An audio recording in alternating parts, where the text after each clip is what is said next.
Scrolling. And I believe we're live. So hello, Jenny. Good afternoon. How are you? I'm very well, thank you. There's sunshine here, albeit a bit windy. How are you? I'm very well. It's cloudy here. The sun, I think, is trying to peek through, but not having a lot of Not doing very success at the well. moment. But never mind. We are the sunshine, aren't we? We are the Yes, sunshine in that's your the plan. lunchtime. We are So it bringing doesn't sunshine to matter. you. Exactly. It doesn't matter what the weather's doing outside. The sunshine girls are here. Absolutely. So welcome to the Renny Show. If you're watching, do pop us a comment. Hopefully the system will tell us who you are and we'll see your comments, and that'll be lovely to say hello personally. And if you're watching on replay, if you're watching on replay, then please just put out replay so we know. We love it when people watch on replay, and that's part of the beauty of this fabulous technology, isn't it? Is that people can watch when it fits in with them. So you might take us to bed with your cocoa and listen before you go to bed, or first thing in the morning or at lunchtime. So whenever suits. Anything goes with us, doesn't it, Jenny? Anything goes. Exactly. Right, well, I will get started then, and I will ask you the first question. So, can you recommend a book that's had a real impact on you? Oh. Well, I love books, and I'm a huge fan of reading, and I'm a huge fan of Audible because I like to listen to them. And there have been so many books over the years that have had an impact on me. So many. I could write a list of 100. However, I'm going to choose. There have been lots of business books, but I'm not going to choose a business book. I'm going to choose a book that I just finished a couple of weeks ago called Lessons in Chemistry. Oh, okay, intriguing. And it's Lessons in Chemistry. It is a novel, and I'm just looking. I hope my Audible book doesn't start. I'm just looking for the author. Bonnie Garmus is the author, and it is a wonderful story. And the reason it had such an impact on me was because, try not to give too much away, it's set in the late 50s, early 60s, and it's the story of an incredibly clever chemist, a woman, and it's the kind of story of her early life and what happens to her. And the reason it had such an impact on me was because it discusses things like women, careers, managing homes, people's attitudes, all of that, glass ceilings, all of those feminist issues that we know and love, or know and don't love. But it's written in such a beautiful way. So it makes you think, but it also makes you laugh and it makes you cry. And it's a fabulous story. And I wanted it to be true. So I wanted it to be true. And I didn't want it to end. You know, when you get to the last page and you're like, oh, it's finished. Yeah. So I highly recommend it. And I'd love to know if people have read it,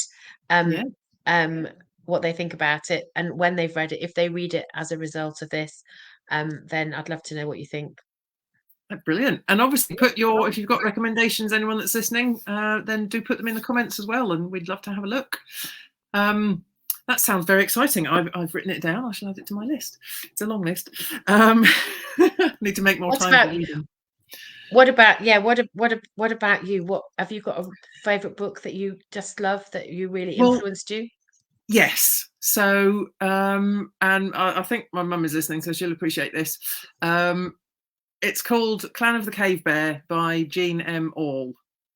And Auel is spelled Auel. It's a funny surname. Clan of the Cave Bear. It's a series of books.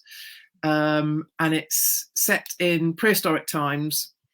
And essentially, there's a big earthquake, and a very small child called Ayla gets separated from her family and her race because she looks more like us, but she ends up being taken in by a Neanderthal community. So that their brains are very different and everything is different. The way they live is very different. And it's her story of adversity and differences in communication, and it's a real I suppose it's a hero's journey type of thing, but with a girl at the center of it, and it's about her making her way against all this adversity and things she's not always treated very well. Some of them are kind to her, but a lot of them are not, so they don't understand her.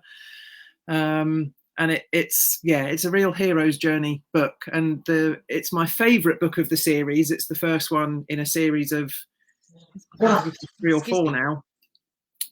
But it follows her journey through life after that, and living alone and befriending a lion and a horse and all sorts of things. But I found it really, really inspiring. So yeah, that's a book. So they're both stories about powerful women, aren't they? Female characters, yes, central female characters. So that just struck me that they were both books like that.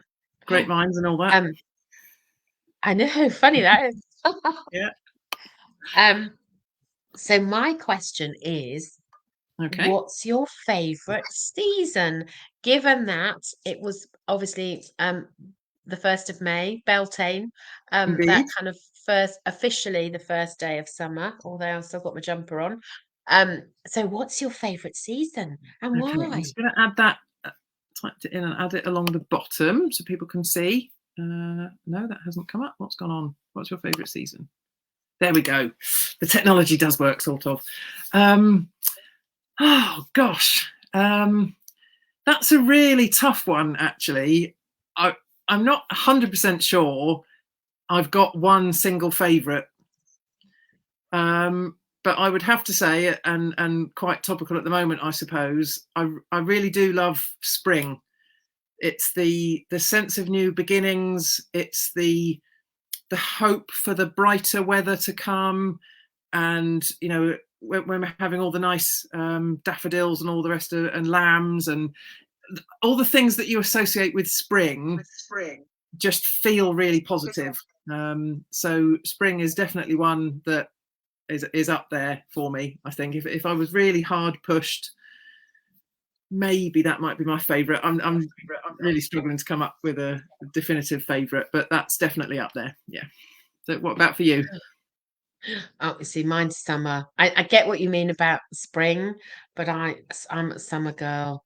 I do like the seasons, but summer is my favorite, and I find the transition from summer to autumn the hardest transition ever.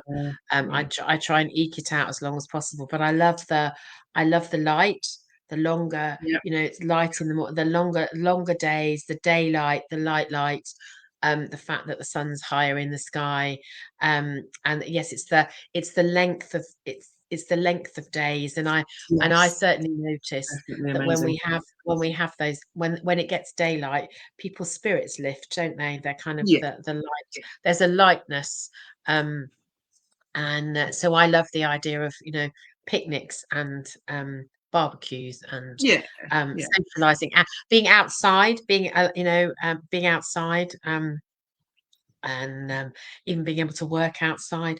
And when I was at school, I used to love that when the days were really nice and they used to take you'd have your English lesson under the tree. Yes, you have lessons outside on the grass.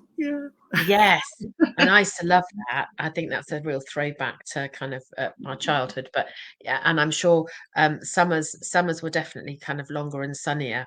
Didn't seem to rain. I don't remember it raining when I was little. No, but there you go. You just remember that you get sunshine. Yeah, and I think that's why I said originally that I find it difficult to pick just one, because spring then rolls into summer, and the two together, I think, are magical. You don't have to be. I like winter for cozy by the fire. That's wonderful. But I like being able to get rid of the jumpers and be able to wear shorts and sunshine. Sunshine just makes you smile. It's nice. Yeah. Excellent. Okay, so making things rather less highbrow. Scones, jam first or cream first? Oh, I've got friends who live in Devon, so I have to say I love a scone. Yes. I have a very good recipe. If anybody wants a fabulous scone recipe, it's a And coffee you make shop fabulous recipe. scones. I've seen pictures. So yes, I think without sounding like an egomaniac, my scones, they are good. I have made a lot of them over the years. It's a coffee shop recipe. I used to live on a farm, and we used to make scones for the coffee shop. So it is a coffee shop tried and tested recipe. Dead easy, dead quick, and I do make lots of them. So jam first, and then cream for me Okay. personally. Um, and I can be persuaded into different flavors of jam. Obviously, I do like strawberry, but I'm Okay. quite Oh, that's partial a bit left to field. yeah, quite partial to black currant. Yes, I like black currant Um, jam with crumpets. because you need a bit of tart, don't you? You need a bit of Yeah, tart to cut through that kind of richness of the cream. yeah. But I'm sure there are people, and I think that's the Devon way, or is Oh, I it get confused which I is don't which. know. I'm And sure there will be lots of people because yeah, it causes it causes huge great furore, issues, doesn't doesn't it? it? Yeah, Yes. great consternation. So Yeah. so for me, it's jam first, then cream. But sometimes, just to be devilish, I put jam on one side and cream, and then I do it the other way around for the other half. So best of both worlds, really. And to be honest, they don't taste any different. Well, and this is the thing. I'd eat it either way.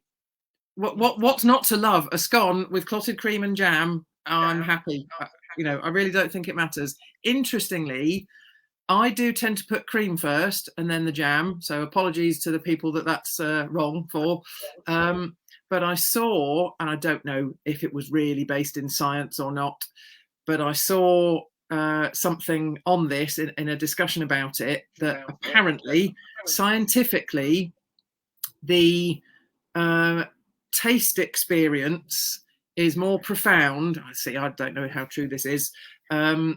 If your mouth bites through the jam first and then the cream, it's not the same back the other way. I don't know how true that is, and I will just say that I don't care how it comes, I'll eat it. Exactly. It's the joy of scone, isn't it? And scone, one mouthful, and I don't put fruit in mine because my children didn't used to like fruit. So Okay. I make them plain so that you can choose. But there are many different flavors of scone, which also is a whole other question, which maybe we'll save for another day. Maybe. And are you going to be having scones on the coronation weekend? I think it's an afternoon tea kind of weekend. It feels like an afternoon tea kind It of it weekend. definitely does. That will depend. Hopefully, yes, but we're actually going to be in London for the coronation to try and get a spot on the Mall. So it will all depend on what happens. But once the coronation is over, then I think it would be absolutely rude to not then go for afternoon tea. So Afternoon tea. Have the most wonderful, wonderful. Oh, it's very exciting. Have the most wonderful time. thank you. It's very exciting. Oh, and next question. Um, Yes. So this is we're all over the place today, which I love. So the next question is who or what inspired your love of learning? Ooh, okay. So I'm just typing that in so I can put it across the bottom of the screen. And I'm assuming because we've had many conversations that you have a love of learning. Yes, As an I assumption won't. made. I won't necessarily say I am a prolific learner these days, but I am always very interested in hearing new ideas. And over the last year in particular, I've made much more of an effort to get back into reading, because it had got fairly sporadic just with life being busy.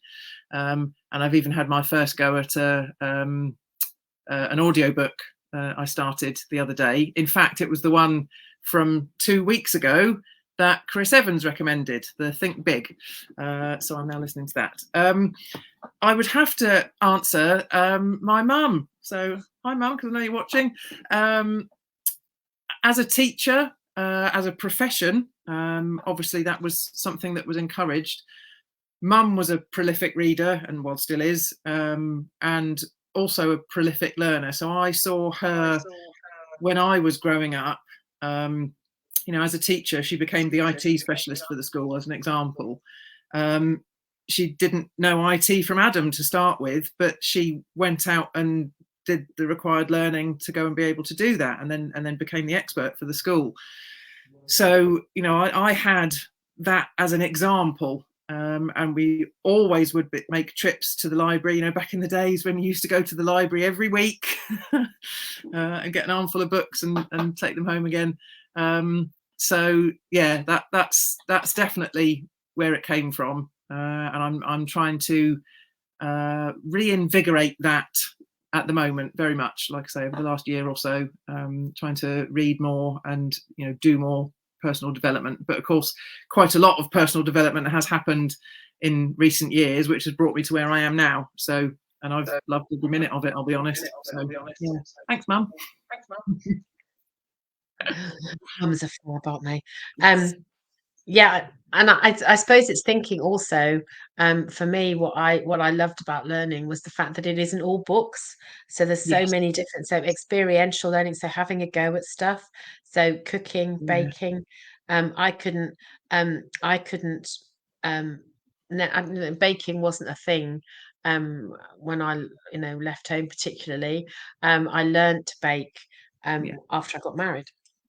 Because my mother-in-law is a very good cook, and I didn't know how to do it, so I learned very quickly, and of course it was just by trial and error. So I had a go. So I think that one of the things I love about learning is that it isn't just about books, is it? It's about having a go and quite often getting it wrong, and trying new things, or having it, just exploring really.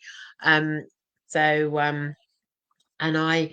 I remember a gentleman who lived next door to my great aunt, Mr. Lewis, his name was, and he was a teacher in a boys' school in Caversham in Reading, and he I used to have conversations with him when I was a little girl, and I say he was very formal, and he was just the most amazing. He had the most beautiful handwriting, I remember, and he said to me, if you love learning, you'll never be bored. He said, Yes, absolutely. you'll never be bored in your life, because there'll always be something that will, you can think, well, that's interesting, I might investigate that.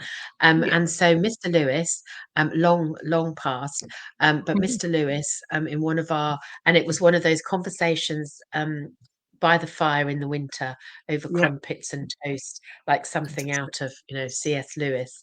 And that's what he said to me, and I've never forgotten it. I thought that was a really lovely thing to say. Oh, fantastic. I love that. That's brilliant.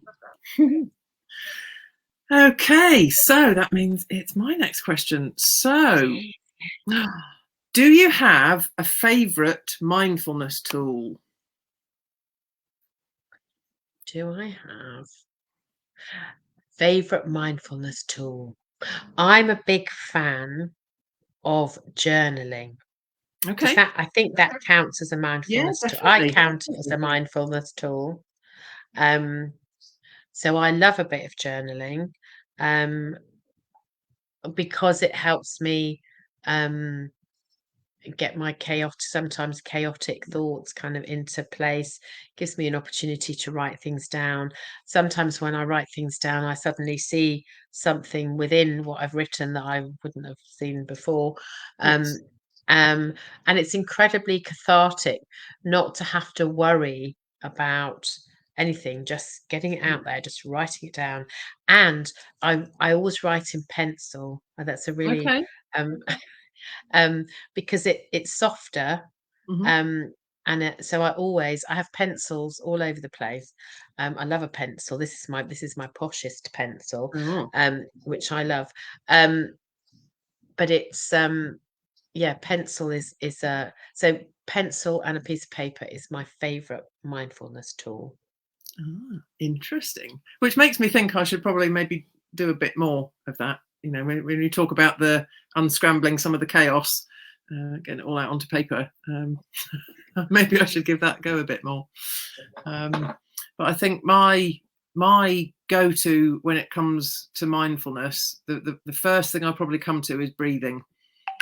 You know, there's obviously there's so many different types of breathing you can do, but the one that I always recommend to people, I've told many people about, and I can't remember, it's probably got a name, I can't remember, but it's where you put one hand over your heart and one hand over your tummy, and you close your eyes and you just take 20 really full deep breaths, you know, no particular timing to it or anything like that, and you just kind of count them in your head. But because it's hands-on, it's helping to physically calm the body. The physiological reaction to that is quite a powerful one, and it helps the body to kind of, you know, switch off the parasympathetic nervous system a bit and comfort you in a time of stress. So obviously you can use it just as a relaxation tool, but I think it's a great one to just be able to use anytime, anywhere, to be able to just bring yourself down a bit if you feel yourself becoming anxious about something, or, you know, if you're about to go on stage, you could do it just before, or oh yes, that would be really good. You know, so that's obviously there's lots, and I'm sure you use lots of other tools as well, but that's the breathing one that comes up for me first. Breathing is it's kind of the root, really, isn't it? You start there because it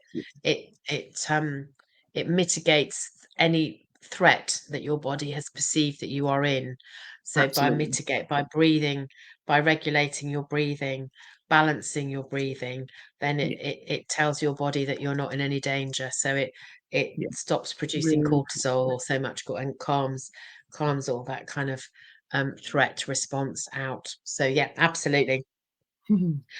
Marvelous. And yes, I would give journaling. And of course, the other thing that's very exciting about journaling is that you can get some beautiful notebooks. And I love a notebook. I do love a notebook. I have to admit, I have different notebooks for different things. Different things. And yes, they're so do I. all fantastic to look at. Yeah. None of them are boring. They're all interesting ones. Yeah. So yes. So yeah, I'd be interested. Have a go at journaling and see. Okay. So my next question. Okay. We were talking about this yesterday in another forum, so I thought it was I'm going to light the blue touch paper, because I know that we both have some irritations about this. So what irritates you about your industry, your profession, your typing it in so I can put it what on irritates you about your industry, your profession, your sector, whatever we want to call it? And obviously we both work in a similar sector, don't we? So yes, yeah, absolutely. So yeah, the biggest irritation is it's how misunderstood coaching is, and how everyone thinks they know what coaching is. I think the irritating bit is that everyone thinks they know what coaching is, and in a lot of cases they're wrong. And that's fair enough, because you don't know what you don't know. You know, for me, you know, when I look back at my previous career, I had a very coaching sort of style of leadership. I didn't know that at the time because I didn't know what coaching was. I didn't know it was a thing. So I do think it depends what you've been exposed to. And I think once you've had coaching or been coached, that makes a difference to your understanding of what coaching is, but also studying for qualifications in coaching makes a big difference to your understanding of what coaching is and isn't. But I think the most common misconception comes from the fact that we all know that in, whether it's school sport or elite sport, it's a sports coach. And by nature, they're someone that is an expert and they're teaching someone else how to do something to get better at it. And that's not what life coaching is about. So that's definitely an irritation, because it impacts how we market ourselves as coaches, because we're trying really hard to get the message across of what we do, because there's so many different types of coach. And yeah, I expect you probably agree. I see you nodding along quite a lot. Yes. Yeah, there are many things out there about misconceptions, and quite often one of the things that irritates me is that and it happens, I've seen it in other unregulated professions, where basically, you can do a 2-day or a half an hour Oh, seminar, yes. and then you can call yourself a coach. That's what drives me nuts. Yeah. So that and I guess it's difficult, and then the person who's done that half an hour or that hour training, might be great, but there are difference that, there's huge difference, isn't there, in people who've done degrees, and you can also be, have done fabulous degrees and not necessarily be a great coach either. So there's Yeah, a whole thing about the absolutely. fit of a coach, but I do Yes. get irritated when people underestimate the level of training and development that Yeah. many coaches have been through.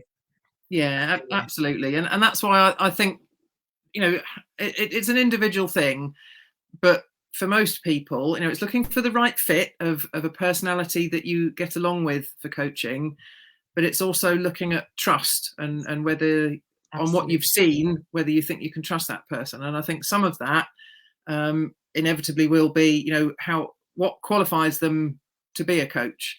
And I do appreciate that sometimes it's not all about what the qualifications are. However, if you're not sure, have a look. Excuse me. If you're looking for a coach, look at what their qualifications and background are.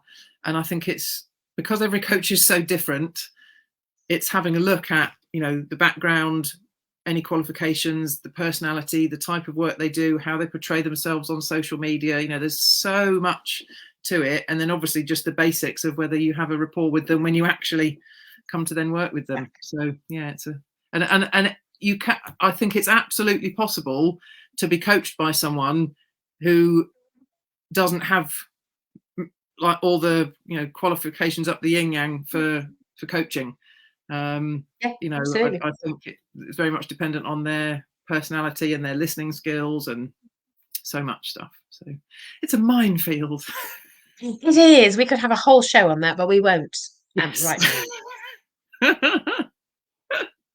Oh, dear. Happy days. Okay. Well, I think amazingly we've brought ourselves to a close quite naturally inside the 30-minute mark. So I think that's rather a nice place to wrap things up for this episode. We will be back with you 2 weeks today, which I haven't got the date off the top of my head. That will be the 17th of May. And we're going to have a focus on mental health, aren't we, Jenny? Because that falls in Mental Health Awareness Week. So if you do have any specific questions you want to throw at us regarding mental health, then please do get involved. But other than that, we shall very much look forward to seeing you all again in 2 weeks' time. It's been lovely as ever. Thank you so much for the chat. It's bringing some sunshine to my day, Absolutely, and yes. hopefully we've brought sunshine to other people's days. So I really hope we have. enjoy the rest of your day and the rest of your week, and have the most fantastic, fabulous time in London at the weekend. Take lots of pictures. It's Oh, very absolutely, exciting. absolutely. So we're all done. It'll be a very special day. Yes, So yes, celebrate or not, however you wish, and have another fabulous long weekend, everybody, when it comes. I know it's only Wednesday, but hey, We can still look forward to the long weekend. There's nothing wrong with that. Exactly. We can. And look at us on the button, 30 minutes. Get Amazing. us. Amazing. Well, Jenny, it's been an absolute pleasure, and we will look forward to seeing you all in 2 weeks' time. Take care till then. Bye-bye, everybody. Bye.